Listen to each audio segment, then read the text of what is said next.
ಆತ್ಮೀಯ H16 news ಅರ್ಥಾತ್ ಹೇ ಸಿದ್ದರಾಮಯ್ಯಗೆ ಸ್ವಾಗತ. ನಾನು ನಿಮ್ಮವ MI ಅಥವಾ ಮಲ್ಲಪ್ಪ ಜೋತಾವರ್. ಆತ್ಮೀಯರೇ, ಮೈಸೂರಿಗೆ ಅಂದರೆ ಊಟಿ ಹೋಗೋ ಸಂದರ್ಭದಲ್ಲಿ ಮೈಸೂರಿನಲ್ಲಿ ಏರೋಡ್ರೋಮ್ದಲ್ಲಿ ಭೇಟಿಯಾದರು ನಮ್ಮ ರಾಹುಲ್ ಗಾಂಧಿ.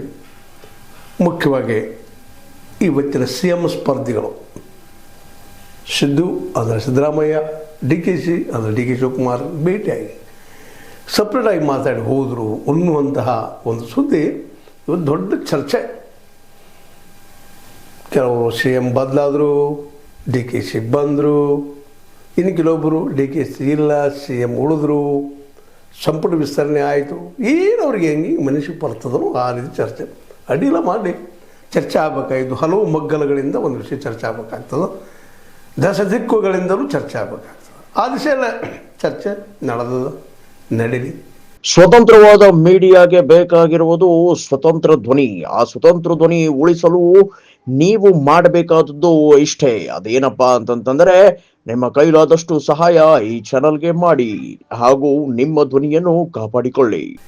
ಆದರೆ ಇಲ್ಲಿ ನಾವು ಇಲ್ಲಿ ಗಮನಿಸಬೇಕಾಗಿದ್ದೇನಪ್ಪ ಅಂದ್ರೆ, ಏರೋಡ್ರೋಮ್ದಲ್ಲೇ ಅಥವಾ ಏರೋಸ್ಪೇಸ್ ಒಂದು ಪ್ಲೇಸ್ದಲ್ಲೇ ಅತಿ ಮುಖ್ಯ CM ಕುರ್ಚಿ ಬದಲಾವಣೆ ವಿಷಯ ಚರ್ಚೆ ಮಾಡ್ತಾರ ಅನ್ನೋದು ನಾವು ಸಹಜ ನಮ್ಮ ಒಂದು ಏನಪ್ಪ ಅಂದ್ರೆ ಇನ್ನರ್ ಕಾನ್ಷಿಯಸ್ ಅಂತೀವಿ ನಾವು, ನಮ್ಮ ಅಂತರಾತ್ಮಕ ಹಂಗೆ ಅನ್ನಿಸ್ತದೆ. ಏನು ಯಾಕೆ ದೊಡ್ಡ ವಿಷಯ ಅದು. ಒಂದು ರಾಜ್ಯದ ಮುಖ್ಯಮಂತ್ರಿ ಪದವಿಯನ್ನು ಒಬ್ಬರಿಗೆ ಕೊಡಬೇಕಾಗಿರ್ತದೆ, ಹಲವು ಸಲ ವಿಚಾರ ಮಾಡಬೇಕಾಗ್ತದೆ. ಅಂಥದ್ದು ಏಕಾಏಕಿ ಒಂದು ಸ್ವಲ್ಪ ಏರೋಡ್ರೋಮ್ದಾಗ ಭೇಟಿ ಆದರು, ಮಾತಾಡಿದರು. ಆಯ್ತು ಯಾರು 24ಕ್ಕೆ CM ಆಗ್ತಾರೆ ಅಂತ ಹೇಳ್ತಾರೆ ನಮ್ಮ ಇವರು DKC ಅವರು.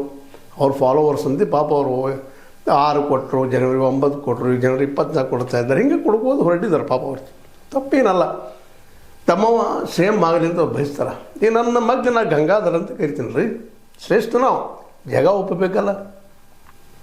ಹೀಗಾಗಿ ಇವತ್ತು DKC ಅವರು ನಿಜವಾಗಿ CM ಆಗ್ತಾರ, ಅವೆಲ್ಲ ಯೋಗ್ಯತೆಗಳು ಅವರಲ್ಲಿದ್ದಾವ ಅನ್ನೋದು ಒಂದಿಷ್ಟು ನಾವು ಚರ್ಚೆ ಮಾಡಬೇಕಾಗಿದೆ.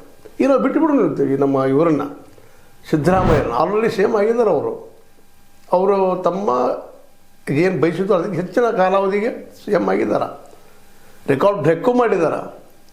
ಅವರು ತಾವಾಗಿ ಬಿಟ್ಟು ಕೊಡಬೇಕಾಗಿತ್ತು, ಕೊಟ್ಟಿಲ್ಲ. ಯಾಕೆ? ಅದು ಹೈಕಮಾಂಡ್ ಹೇಳಬೇಕು, ರಾಹುಲ್ ಗಾಂಧಿ ಹೇಳಬೇಕು, ಶಾಸಕರು ಹೇಳಬೇಕು ಅನ್ನೋಂಥ ತಕರಾರುಗಳಿದ್ದವು ಸಿದ್ದರಾಮಯ್ಯನವರು. ಇಷ್ಟೆಲ್ಲ ಹೇಳಿದ ಮತ್ತು